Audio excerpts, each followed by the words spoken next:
গুরুত্বপূর্ণ প্যারাগ্রাফগুলোর মধ্যে পদ্মা ব্রিজ খুবই গুরুত্বপূর্ণ একটা প্যারাগ্রাফ। তাছাড়া রয়েছে এ উইন্টার মর্নিং, রয়েছে ড্রাগ অ্যাডিকশন, রয়েছে প্যারাগ্রাফ বঙ্গবন্ধু স্যাটেলাইট, এরপরে রয়েছে ফিমেল এডুকেশন, তারপর রয়েছে ডিফরেস্টেশন,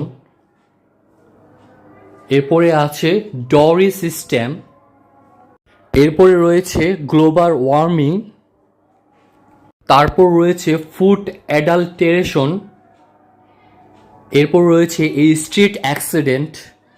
খুবই গুরুত্বপূর্ণ একটি হচ্ছে ক্লাইমেট চেঞ্জ, রয়েছে এনভায়রনমেন্টাল পলিউশন, রয়েছে ট্রাফিক জ্যাম, রয়েছে এ ডে লেভার। এছাড়াও আরেকটি গুরুত্বপূর্ণ লোডশেডিং প্যারাগ্রাফ,